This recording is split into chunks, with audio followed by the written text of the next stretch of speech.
Madame, Messieurs, les organisations de la société civile travaillant sur la thématique forêt, ressources naturelles et plus précisément l'exploitation industrielle du bois, les administrations forestières et douanières, les missions et coopérations internationales concernées par la question, les organisations internationales et les secteurs privés se sont regroupés dans un atelier mercredi 25 octobre 2023 sur l'exploitation, exportation et commerce illégal du bois d'œuvre issu de la République démocratique du Congo. Reportage. Ils étaient tous réunis, ces acteurs de la société civile environnementale congolaise, pour échanger sur l'exploitation, exportation et commerce illégal du bois d'œuvre issu de la République démocratique du Congo, cas des provinces de l'Équateur et de la Mongala. Pour ces acteurs, les provinces de l'Équateur et de la Mongala abritent plusieurs concessions forestières par le fait qu'elles ont une immense forêt riche en essences lumineuses. Leur position géographique facilite l'évacuation à travers leurs cours d'eau navigables et la présence d'une main-d'œuvre locale utilisée. Mais l'illégalité dans l'exploitation, l'exportation et même le commerce du bois issu de ces provinces révolte plus d'un.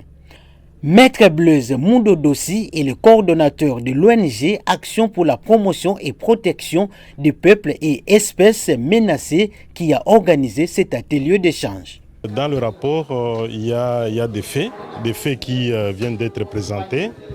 Et parmi ces faits-là, il y a des actes illégaux qui ont été commis dans l'exploitation, l'exportation et la commercialisation du bois par une société des Chinois, une société à capitaux chinois, et qui a été d'ailleurs à un moment suspendue par notre État, par l'État congolais, et qui se retrouve en train de continuer à exploiter et à exporter le bois. Et donc le rapport retrace un tout petit peu la manière dont les choses se sont passées de l'abattage jusqu'à la vente. Et ça, c'est au niveau de la Chine où une grande quantité de bois qui arrive même à plus de 5 millions de dollars qui a été vendu. Et nous, on s'est dit, c'est pas possible, nous comme acteurs de la société civile, parce que nous avions aussi travaillé sur la dite concession. Tous ont parlé de Kokiba Fraud, que ce soit l'administration dans les missions qu'elle a menées aussi par rapport à la question, on parlait de Kokiba Fraud. Et ce qui nous a surpris, nous, comme société civile, c'est le fait de se retrouver dans une situation où on est suspendu. Et puis on continue les activités comme si rien n'était, et puis on continue à vendre. Et c'est comme ça que, si vous lisez bien le rapport, vous allez voir que la Chine a été interpellée à un niveau pour poser cette responsabilité internationale, et qui consiste à ne pas accepter un bois illégal entrer dans son territoire. Les présentations, débats et échanges ont permis aux participants de cerner les méandres des activités menées par les sociétés forestières qui exploitent et exportent le bois dans les Grands Équateurs.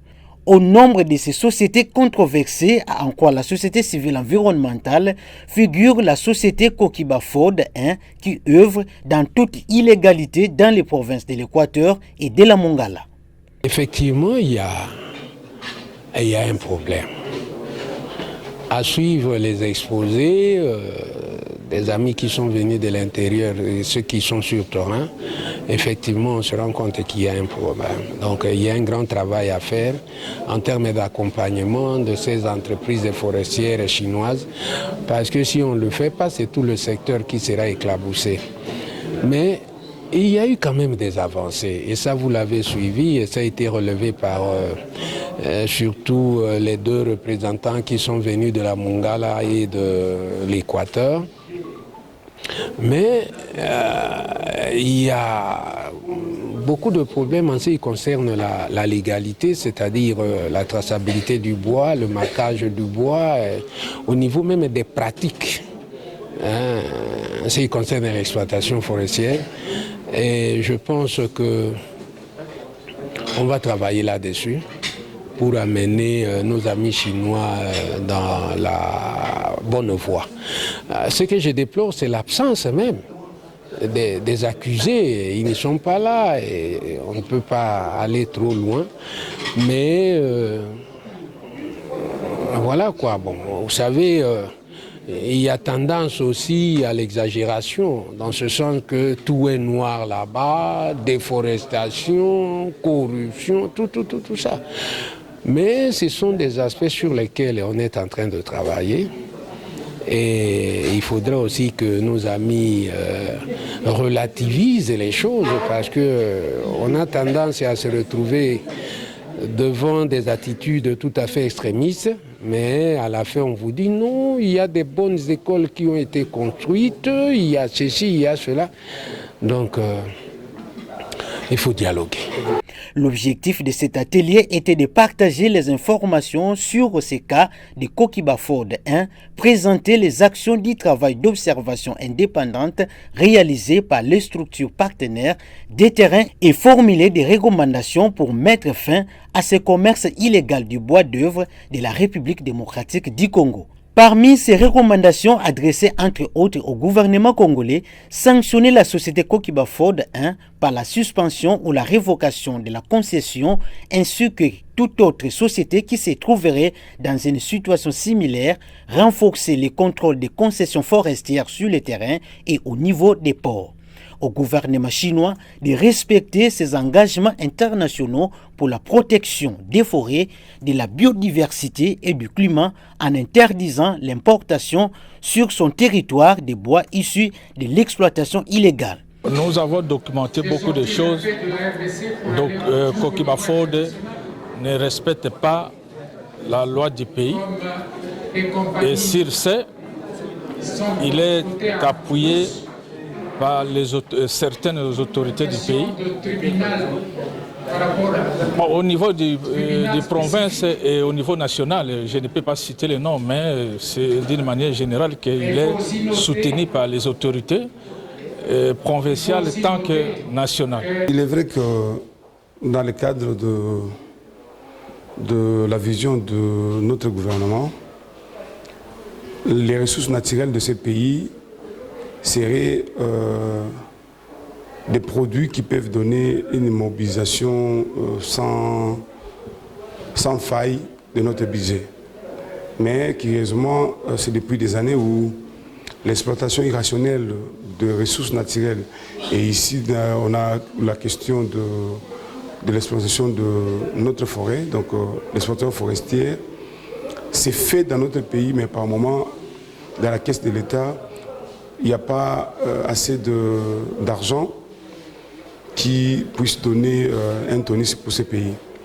Alors, la société civile, de tout ce qu'il fait, il trouve que l'exploitation ne se fait pas de façon normale. Et il faut chercher des voies et moyens à mettre en place des mécanismes dont la gestion doit être rationnelle. Et c'est important. Mais particulièrement, de tout ce que la société civile a dit, je les apprécie parce qu'ils ont donné les rapports, les constants qu'ils voient sur le terrain entre les exploitants et la population. En tout et pour tout, les cahiers de charges dits par les exploitants, tout comme par les exploitants, c'est un cahier de charges que je peux dire un cahier de charges nul, parce que ça ne rapporte à rien. Même si on peut parler, il y a des écoles, il y a tout ça là. Mais la réalité, c'est que si nous faisons une balance entre ce que les exploitants arrivent à avoir par rapport à ce qu'ils donnent à la communauté et au pays, c'est vraiment insignifiant. Il est plus que temps de mettre un terme à l'exploitation, exportation et commerce illégal du bois d'œuvre de la République démocratique du Congo, car l'avenir de la planète dépend de la préservation des forêts congolaises.